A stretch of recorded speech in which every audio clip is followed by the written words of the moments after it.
श्री शिवाय नमस्तुभ्याम। हर हर महादेव। स्वागत है आप सभी का आज के एक नए उपाय में।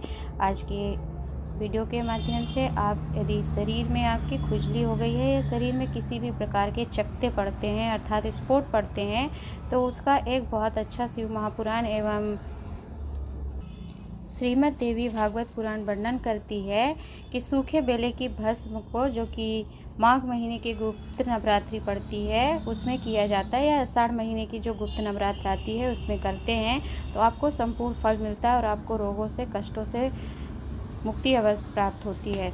तो जैसा कि आपको बताना चाहूँगी कि 10 से लेकर 18 फरवरी 2024 माघ शुक्ल पक्ष से माघ महीने की गुप्त नवरात्रि का प्रारंभ हो रहा है और 18 तारीख को 18 फरवरी 2024 को समापन होगा। तो इसमें इस उपाय को आप कैसे करना है संपूर्ण जानकारी आपको सरल से सरल विधि में बताने का प्रयास करूंगी।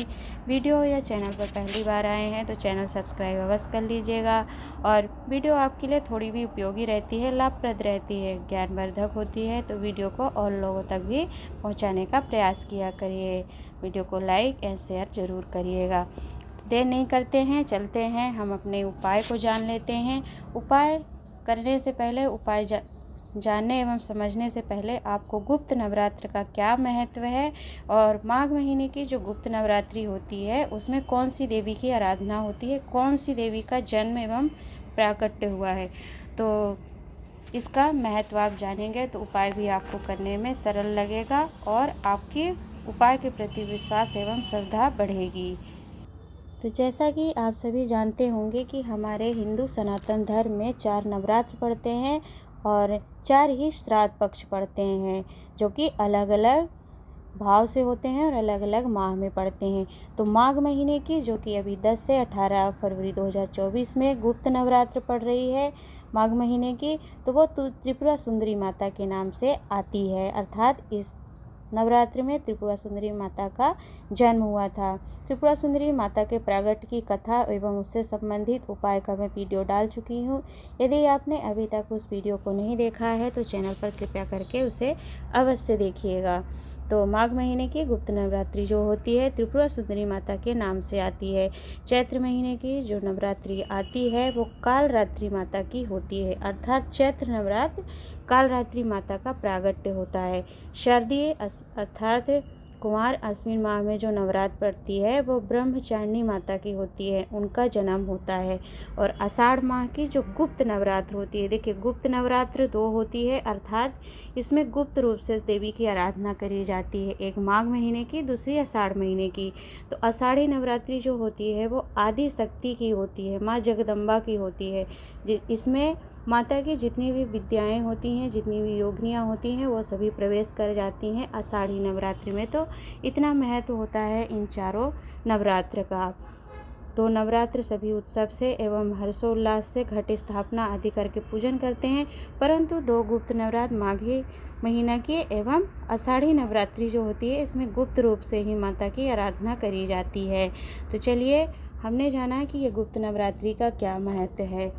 थोड़ा सा आपको और स्मरण कराना चाहूँगी कि माघ महीने की त्रिपुरा सुंदरी माता का जो जन्म हुआ है और उनके नाम से जो यह गुप्त नवरात्र आती है तो ये इसका क्या महत्व है कि भगवान ब्रह्मा एवं भगवान विष्णु अपने हस्त कमल में माता को बैठाए हैं और शंकर भगवान ने त्रिपुरा सुंदरी माता को अपने नाभि कमल से प्रकट किए हैं। त्रिपुरा सुंदरी माता नवरात्र में किया गया भगवान शंकर का स्मरण यम के भी कैद को छुड़ा देता है, ऐसा श्रीमद् देवी भागवत में 5वें अध्याय में स्पष्ट कहा गया है कि गुप्त नवरात्र में शंकर भगवान का किया गया अनुमोदन कैंसर जैसी बीमारियों से भी छुटकारा दिला देता। अर्थात इस गुप्त नवरात्र का इतना महत्व है कि यदि आप उपाय करते हैं तो कैंसर जैसी बीमारी का उपाय कर लेंगे तो उससे भी आपको मुक्ति मिल जाती, इतना महत्व है गुप्त नवरात्र का। लक्ष्मी माता, माता सरस्वती स्वयं त्रिपुरा सुंदरी माता के लिए पंखा हाँकती हैं। त्रिपुरा सुंदरी माता शिव जी के नाभि में आसन पर बैठी हैं। तो ये महत्व है कि यमराज भी जिनको अपने हस्त कमल पर लेकर चलते हैं और माता सरस्वती, माता लक्ष्मी भी उनका पंखा डुला रही, तो वो देवी कितनी शक्तिशाली होंगी और उनकी आराधना या उपाय आप करते हैं तो कितना प्रभावशाली होगा। क्योंकि जिस माता को स्वयं यमराज अपने मस्तक पर बैठाए हों और जिनकी आराधना से यम की कैद भी छूट जाती है, तो उपाय तो अवश्य ही लाभकारी होगा। तो देर नहीं करते हैं, ये महत्व आपने गुप्त नवरात्र का जाना। चलिए जान लेते हैं कि आपको उपाय क्या करना है। मान लीजिए कि आपके शरीर में खुजली है एवं चकत्ते हैं, तो उससे मुक्ति के लिए आपको सूखे बेले को ले लेना है। स्क्रीन पर आप देखेंगे कि बेलपत्री का वृक्ष आपको दिख रहा है। इस बेलपत्री वृक्ष के ऊपर ही बेल के फल लगते हैं। तो जब यह फल आपको प्राप्त होंगे, अभी इस समय पर बेल के फल आपको आसानी से प्राप्त हो जाएंगे। तो यदि आपके पास सूखे बेले का गूदा जो है उसे निकाला हुआ सुखाया हुआ आपके पास है तो उसे ले लीजिए। नहीं है तो मार्केट में आप किसी पंसारी के पास पता करिएगा, आपको यह प्राप्त हो जाएगा। तो आपके पास है तो बहुत अच्छा है, शुभ है, अच्छी बात है। आप उसको जलाइए, अग्नि में प्रज्वलित करिए और जलाएंगे तो आप उसमें सिर्फ घी या कपूर का ही इस्तेमाल करते हुए, मैंने एक अलोनी गोबरी की भस्म का भी वीडियो डाला है, तो उसे भी यदि आप नहीं देखे हैं तो देख सकते हैं, चैनल पर डली हुई है। तो वैसे ही आपको बेल की भस्म की गूदे की भस्म तैयार करना है और भस्म को तैयार करके आप फिर किसी भी शिवालय में जाएंगे। स्क्रीन पर आप पहले देख लीजिए कि बेल का फल कैसा होता है। जैसा कि आपको दिख रहा है, यह बेल का फल है। इसे आप काटेंगे और इसके अंदर के गूदे जब आप निकाल लेंगे तो कुछ भूरे रंग का सूखने के बाद प्राप्त होता है। तो इसी स्वरूप में आपको मार्केट में भी बाजार से प्राप्त होगा। इसे जलाकर जब आप भस्म तैयार करेंगे तो स्क्रीन पर आप देख सकते हैं कि काले रंग की जो भस्म दिख रही है, इसी तरह की भस्म ले करके आपको किसी भी शिवालय में जाना है। देखिए, इस उपाय को आप किसी भी दिन कर सकते हैं, बस इसमें मूलता है, विशेषता है कि आपको गुप्त नवरात्र में ही करना है। अब गुप्त नवरात्र 2 होती है, आषाढ़ माघ की, तो वो तो अभी जा चुकी है, परंतु माघ महीने की आपको गुप्त नवरात्र प्राप्त हो रही है। तो यदि आपको ऐसी कोई समस्या है स्किन की लेकर के, तो आपको भस्म का उपाय जरूर करना चाहिए। भस्म तैयार करके आप किसी भी शिवालय में जाइए और शिवालय में पहुंच करके आप देखेंगे कि यह भस्म जिस प्रकार से स्क्रीन पर आपको दिख रही है, काले रंग की भस्म होती है। तो इस भस्म को लेकर के आप शिवालय में पहुंचिए। शिवालय में जिस प्रकार से आप देखिएगा स्क्रीन पर कि मैं शिवलिंग पर समर्पित कर रही हूं, ऐसे ही आपको यह भस्म समर्पित कर देना है। और इसे समर्पित करने के बाद आप वापस शिवलिंग पे लेपन कर दें। थोड़ी सी बनी है तो थोड़ा सा ही त्रिपुंड ही लगा करके उसको वापस उतार कर ले आइए, अर्थात हाथ से उसको ले लीजिए, शिवलिंग से उठाकर पत्ते के माध्यम से या किसी डिब्बी में या कटोरी में।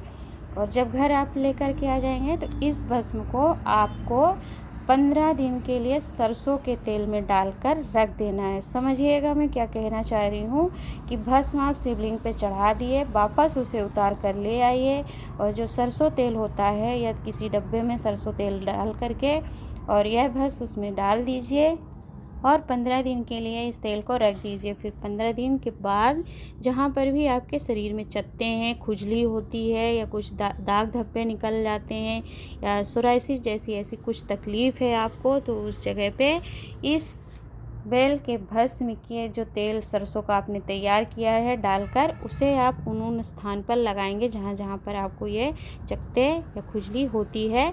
तो इस प्रयोग को यदि आप कर लेते हैं तो आपको कुछ समय में ही उस खुजली से एवं चकत्ते से आराम मिल जाता है, मुक्ति मिल जाती है और आपके कष्ट का निवारण हो जाता है।